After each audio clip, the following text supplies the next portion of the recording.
Hello, Royal Priesthoods. My name is Joshua, and I'm going to be your host, your friend, and your brother.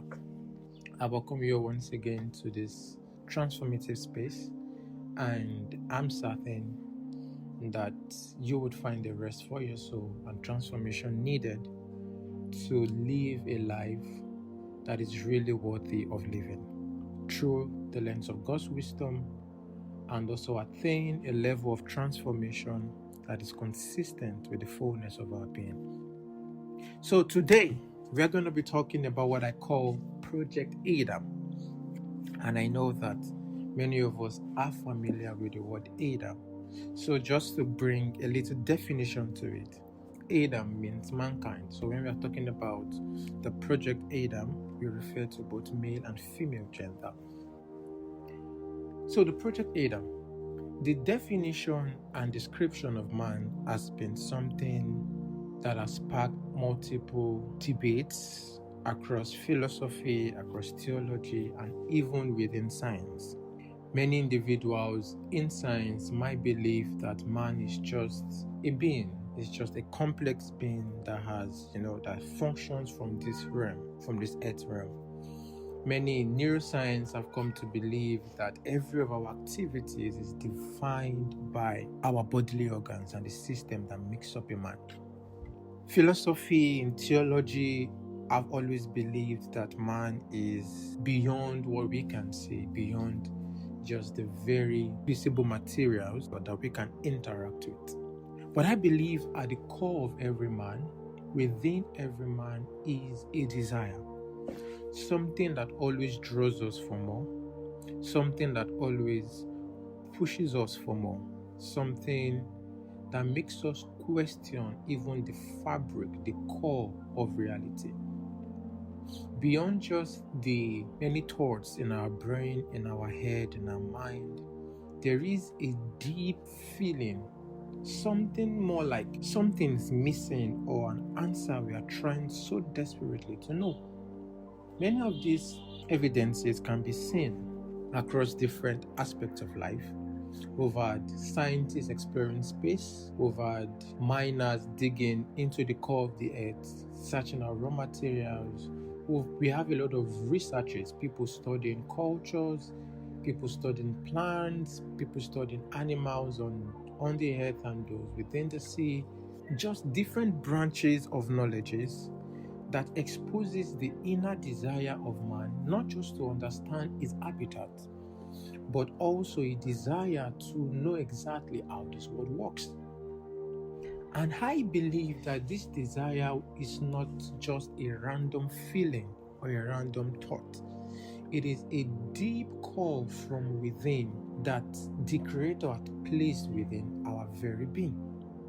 So we have really a lot of debates around man, but today we're going to be looking at one of the core features of man. What really is man? When we understand the makeup or the build-up of a thing, we place more value on it.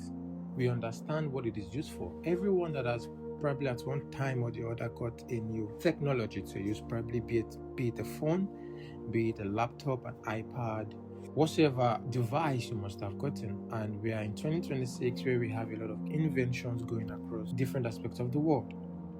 One of the things that is very normal to see when you get an instrument or a technology, a piece of tech, is that there's always a definition, not just of its use, but also of its build-up.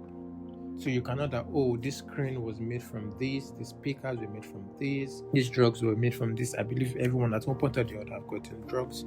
You'd always see the ingredients, even tied to food, name it. Anything you want to interact with in this realm, in this earth realm, always comes with the definitions of what they really have, the expressions of what they really have, things that they are made from, things that they are made of. And this gives us an ideology. It helps our mind to distinguish things that can be used, things that can be ingested, and things that should be done away with. So these definitions, these classifications also occurs to man.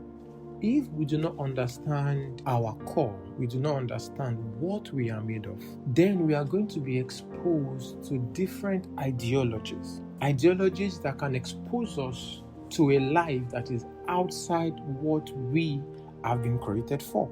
A life that might not be the quality of standard of that which we should live.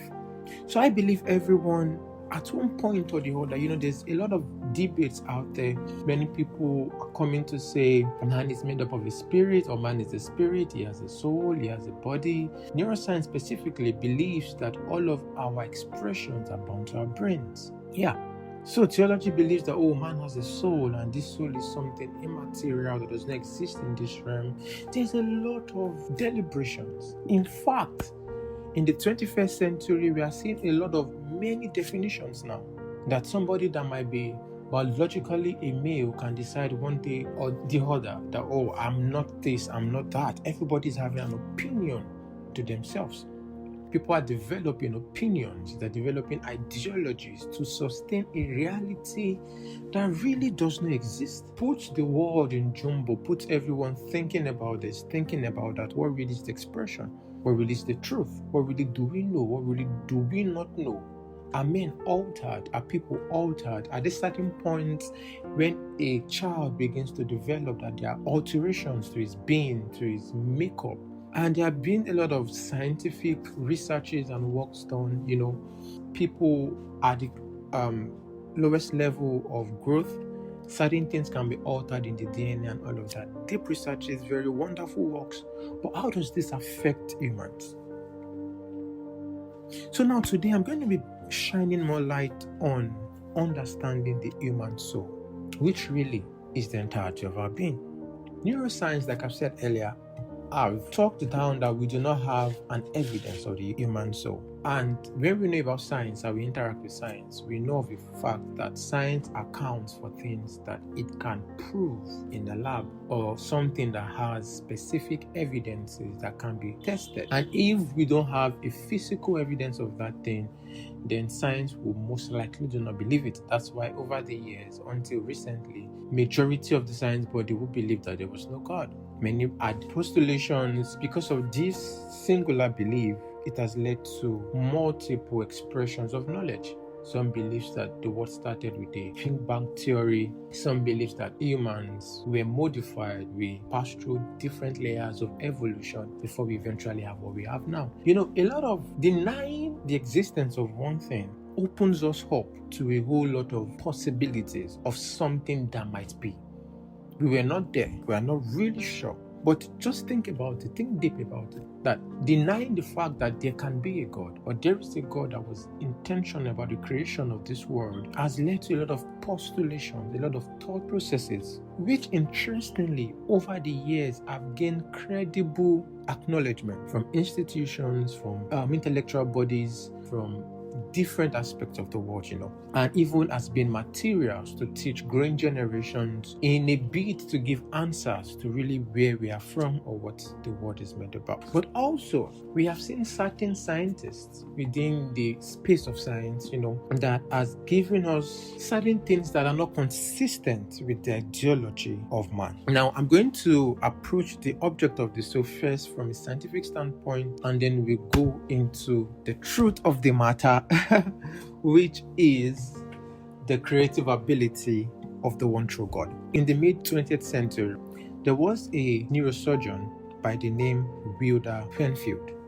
This man is known as a pioneer in the surgery of epilepsy. One of the things that this man did, or one of the things that made his work very brilliant, is what we call the wake surgery. This wake surgery is a kind of surgery whereby the patient is given drugs to keep them awake while the surgery is being carried on. Meaning this patient are awake, and then this man looks through them, and removes certain foci of epilepsy that is resident in their brain.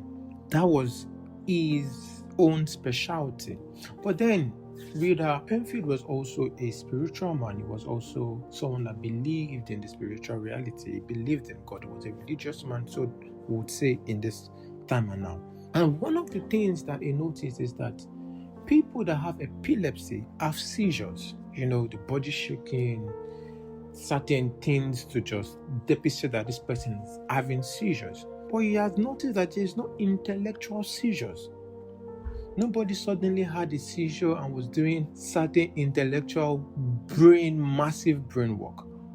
Then he noticed also in his surgeries, many of the surgeries he made, that of all the centers in the brain that are responsible for certain things, because remember he was doing epilepsy surgery, he realized that there was no center for thinking abstractly, but there were centers for every other thing. The abstract thinking it's not really absent in the brain. So it means that thought is coming from somewhere. Now, later into his work, he began to do something that we call brain mapping. He studied brain mapping. Many times it's just more of just make it simple. I'm not in neuroscience, but so I can't really understand the technical aspect of it.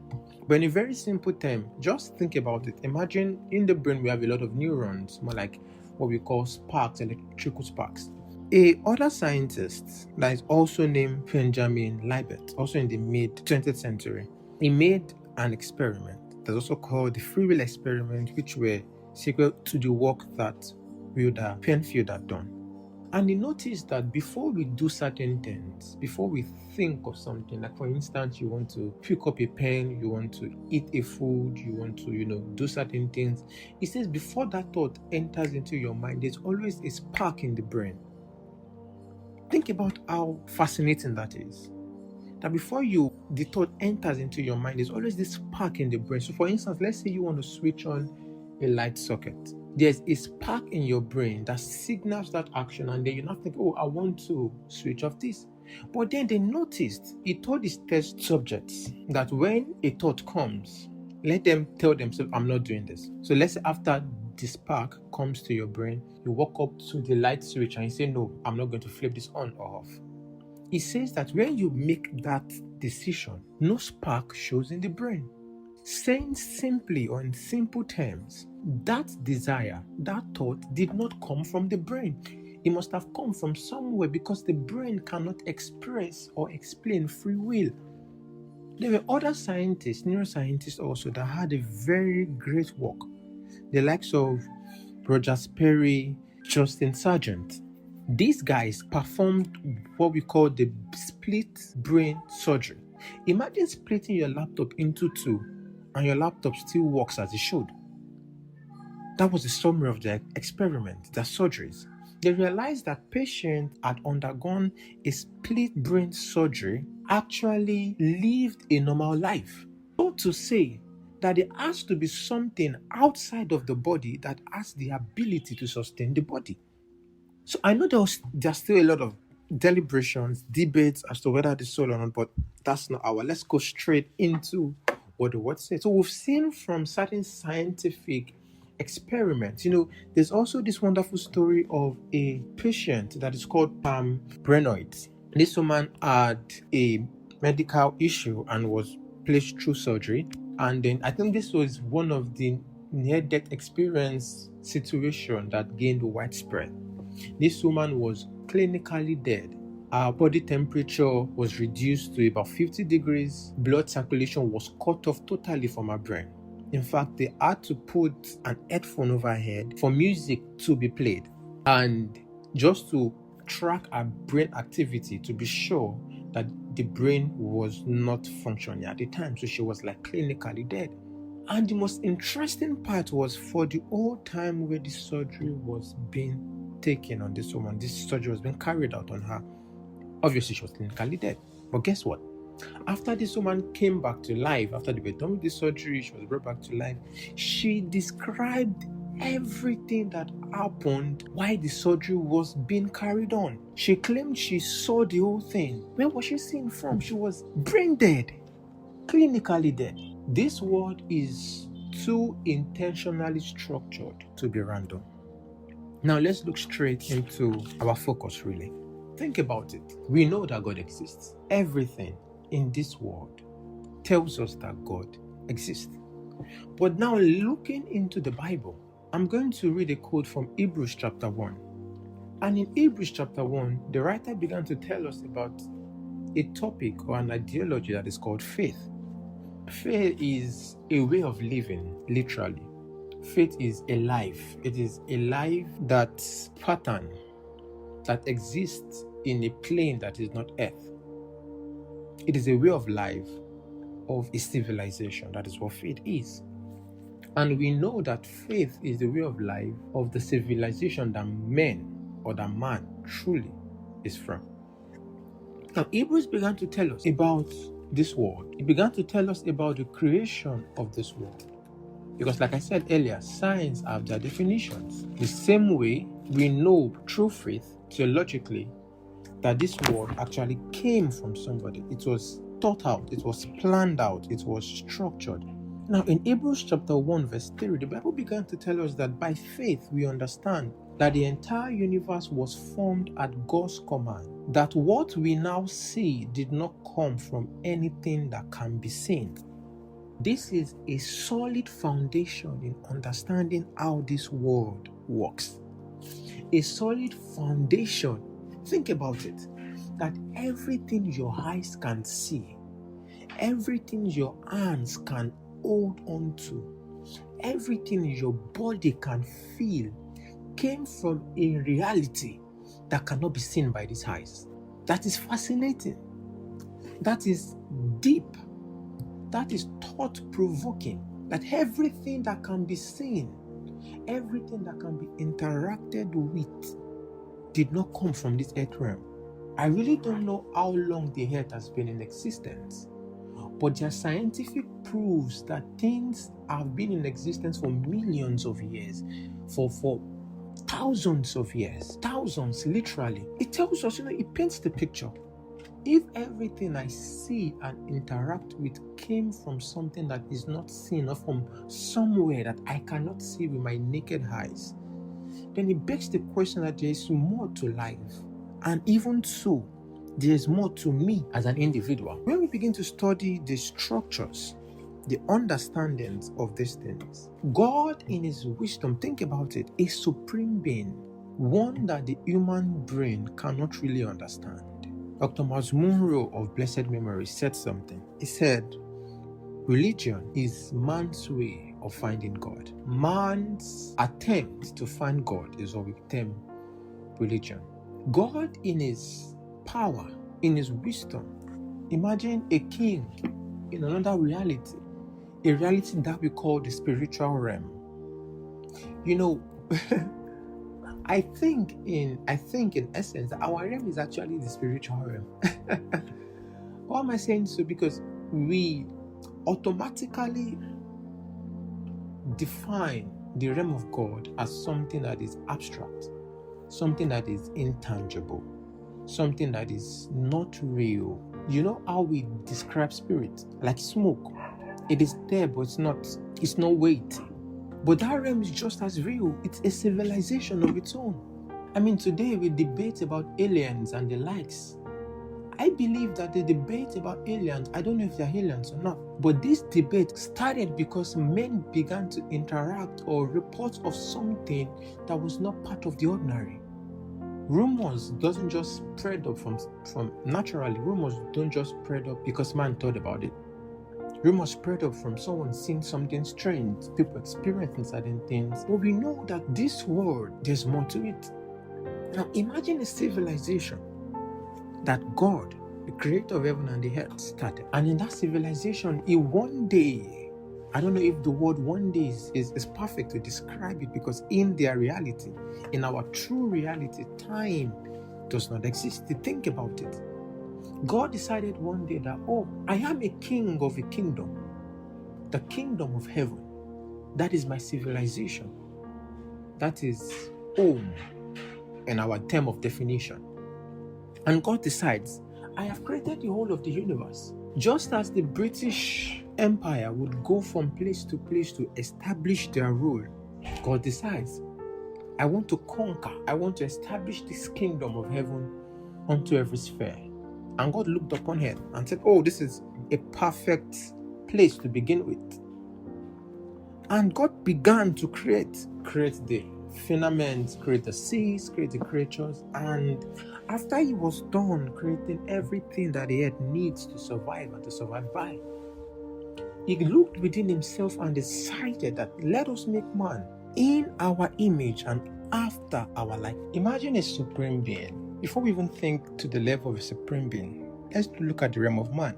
Who would have thought that a man will one day rise up and begin to create robots? Have you seen how intelligent a robot is? Now think of a being more superior to man. If that being wanted to create fashions of himself, how great would they really be? How wonderful would that creation be? Today we are fascinated by the creation of AI, the creation of certain mind-blowing technologies created by men. Now think deeply. Imagine a being greater in every wise to man. If he decides that he wants to create a being, he wants to create something, imagine how great that thing would be. Look at the trees, look at the mountains, look at the sea, look at everything about you that reminds you of nature. Look at the brilliance, look at the diversity of animals that we have. Now imagine he decides to create a being, someone he calls Adam, mankind, to rule over every of his creature. The Bible explains to us that God created man from himself. So that he created man, male and female, he created them. God decides to start Project Adam. He started this project with a goal in mind. Let them be like us and let them have dominion. Two simple communications. I want to create a being. I want to create an entity. I want them to look like me. And I also want them to have dominion. In chapter 2 of the great book, the first book of the Bible tells us that God formed the body of the man on this earth and he breathed into that man, and that man became a living soul. God made man a living soul. To deny the existence of the soul is to deny the existence of man. To deny or to state that everything about a man is resident in the brain is to deny the endless possibilities and realities that God has put into a man. Man is a living soul. Man is a soul. We see it scattered across scriptures. It was so very funny when Jesus came upon the earth, when he died and after he resurrected, after the third day, he appeared unto his disciples in the account of Luke. It was so funny because when he appeared to them, the disciples at the time looked upon him and they thought he was a spirit. Jesus debunked that. He said, a spirit does not have flesh and bones. Man is not a spirit. We are not one floating entity. Man was made a living soul. We can see that scattered across scriptures. We saw even after Rachel died. Genesis 35 verse 18, it says, and it came to pass as our soul was departing. So when a man dies, what leaves his body? What lifts up is the soul. That's the entirety of his being. Exodus 1:5, it says, all the souls that came out of the lions of Jacob were 70 souls. Other translation, we use 70 people because people are souls. The scripture was clear. Man was made a living soul. And scattered across scriptures, we saw certain evidences, expressions of the soul. For instance, our soul can desire. Our soul can feel. David was saying, he says, as the deer pants after water, so my soul longs for you. My soul longs. The soul can desire. It can be drawn to a thing. The soul is the entirety of our being. Our soul can choose. The power of free will is not in the brain, it's in the soul. It's in the core of the nature of man. Remember, the action plan for the Project Adam was clear. Let him be like me, and let him have dominion. Every man that you see out there was created to be like God. And remember, when he created souls, he created the male soul and the female soul. That is why even in our bodies we differ. Because the soul of the male is not the same with the soul of the female. That's why we don't think alike altogether on every subject matter, because we are two different beings, but still one soul. That my very soul, the very core of my being, was created to look like God. Remember Hebrews, everything you can see was from a realm that you cannot see. It doesn't mean that realm is abstract. It's just saying that there is a limitation placed on the natural man and their qualities of souls. The soul of a man is not the same as the soul of the animal. It's not the same as the soul of the plant. And in understanding that man was created to look like God, we were created to function like God. And when you begin to read the Bible and study, you realize that when God was giving man dominion, God was giving man dominion over the things he had created. God never gave man dominion over man. That is the brilliance of his structure. God is second to no one. Man is second to no other man. When we begin to understand this, you will begin to see life from a different standpoint. That anything that can happen to a man, anything a man can achieve is available to every other man. It blots out competition.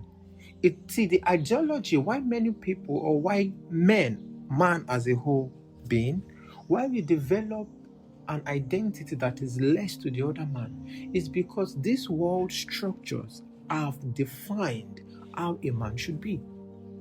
The world structures have defined the basis of living for the average man. And we cannot deny it. That is the reality we live in. But God is saying that my design for man was that they should look like me and that they should have dominion. So your soul, my soul, your soul, the entirety of our being, the goal of Project Adam was to look like God and also to have dominion. That is why you would notice that anytime you want to be oppressed, you naturally do not like to be oppressed.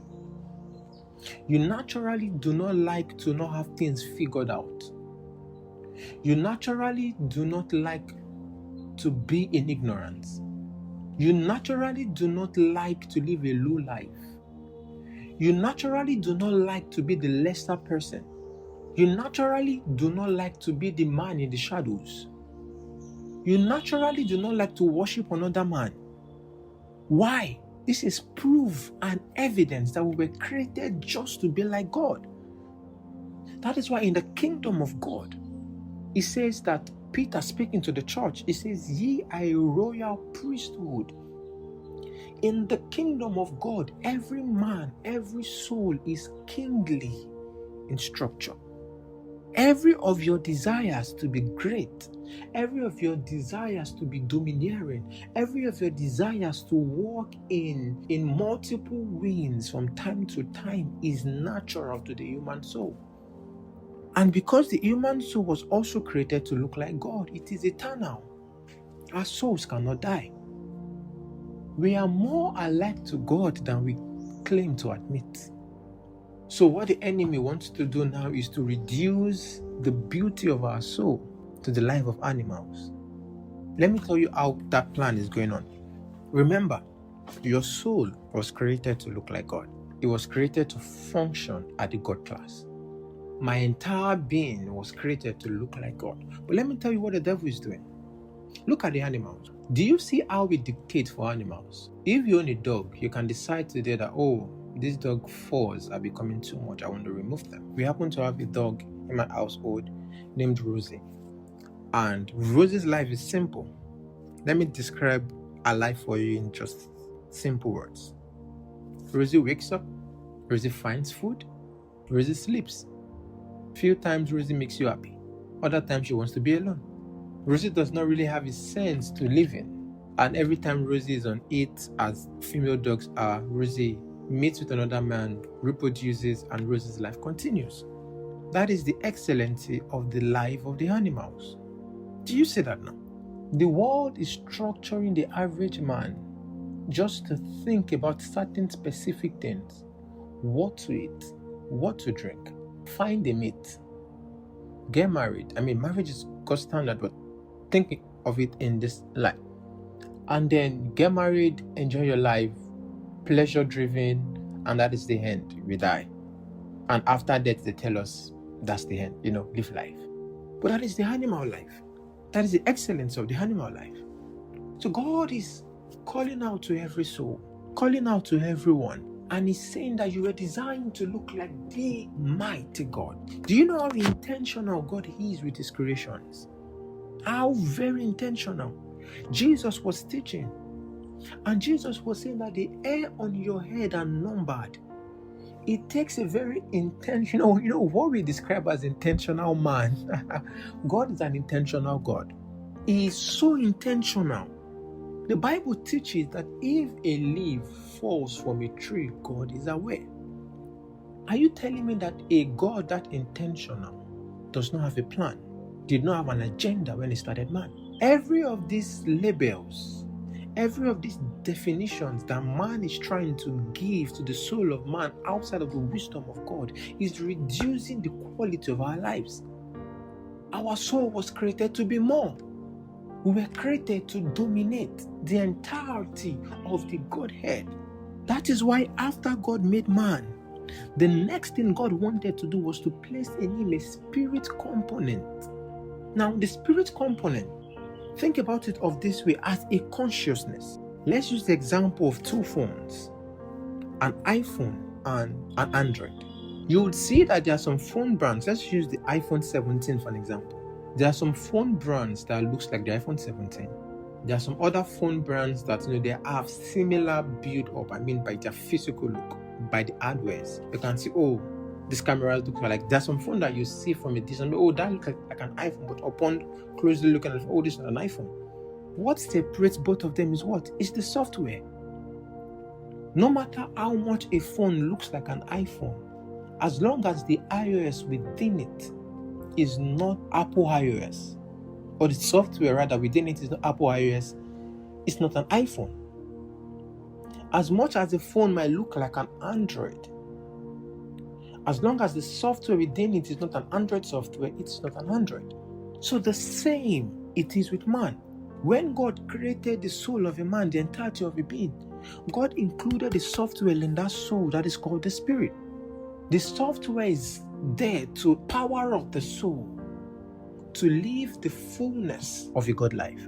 So the possibility in the soul of a man that has partnered with the spirit component of God is endless. I need us to look beyond the ordinary. Remember, I said earlier that the life we live now, everything you can see now, came from a realm higher than this. How would you live your life if you knew you had access to unlimited power? How would you live your life if you knew that you were created to be like God? What authority and power would you command if you know that you are in the God class? If you truly know, the evidence of knowledge is wisdom. So if you truly know that you were created in the God class, imagine the limitations. Imagine how much culture have dictated. Imagine how much the economy has shaped our lives. Sometimes if you are from a third world country, you look at other countries and the things readily available to them, and it looks as though life is not fair. And we cannot deny the effect of this in the quality of our lives on this earth. But this has been the same thing God has been crying out from time to time. He's saying life might be beautiful, but you are not called to live in the realm of animals.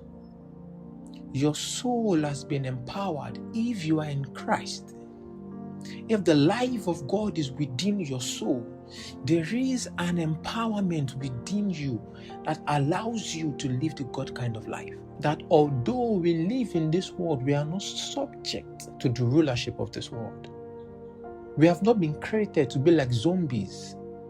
There is tremendous power. Our soul is unlimited. Everything you can see that has reduced you or reduced the quality of your life is not or was not created to be a part of your soul. The possibilities to the soul of man are endless possibilities. Man is a living soul. Man is not an animal. Man is not a machine.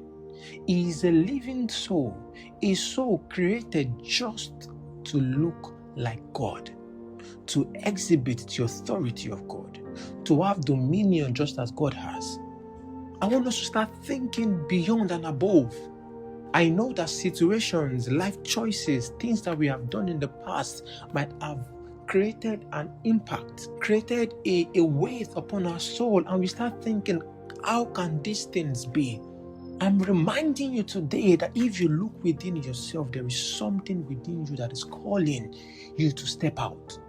You know, I used to think people who really wants to listen, what really do I have to say? And this is not just people going out saying rubbish or not really preparing what they want to say and just going out and saying random things. But I'm saying that you were created not to be second to any man. That is why even the Apostle Paul has to tell us to honor. Are you seeing that now? Because when you understand who you are in God, I'm telling you, there are endless possibilities. We're not created to look like animals. We're not created to look like plants. We're created to look like God. That is the Project Adam. That is our introduction to the Project Adam. Understanding that we are living souls, souls that inhabit a body. You cannot separate a man from his body. That is why even the Bible teaches that after this earth and heaven passes away, when we go to the new heaven and new earth, we will be given a new body. So a man is a living soul. The spirit within a man is more like, think about the spirit within man as your heart within your body. You were created to look like God. You were created to be God in this earth realm. You are not created to serve another man as a slave. There are structures of honor. There are structures of respect in which if you are subjected to God, you would learn. But you are not less than any other man. You are not less than any other man. You are a king. Your soul is godlike because you were made in his image and likeness. And it doesn't matter what the enemy might have subjected your soul to. It doesn't matter how much the enemy has bullied your soul. It doesn't matter the choices you have made because of the state of your soul that the enemy has laid hold upon. I'm reminding you today that you are created a king. You are created to be just as God and to have dominion. In our next episode, we're going to be looking deeply into how our soul operates and how we work out dominion from our souls. I hope you have learned a thing or two. I hope you have seen from an intellectual standpoint and also from the scriptural standpoint how that we are a soul. We are not expected to live from this realm. This realm is only meant to reflect the life we are living from our souls. And I dare to tell you that your soul is superior to your brain. Your soul is superior to your moods. You were really created to be like God. You were really created to look exactly like God. And I hope you see it that way. And I hope you begin to live life that way. I hope you take a pause after listening to this episode and look at your life and look at the possibilities in God. Ask yourself these questions. If I was God, how differently would my life be? If I was God, what would I do differently? If I was God, what would I believe differently? God is a daring God. Can you say that man start projects? It's a God-like habit. God started a project. He called it the Project Adam. Started it on earth. God is a daring God. What are the things you begin to dare to do? Just knowing that you are God-like. Knowing that it doesn't matter what the enemy might throw at you.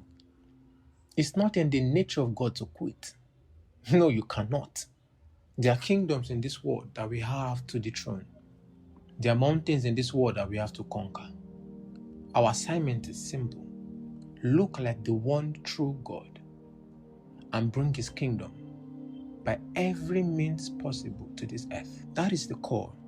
Are you willing to answer? I'll see you in the next episode. And until then, my name remains Joshua. I'll be your host, your friend, and your brother. See you soon.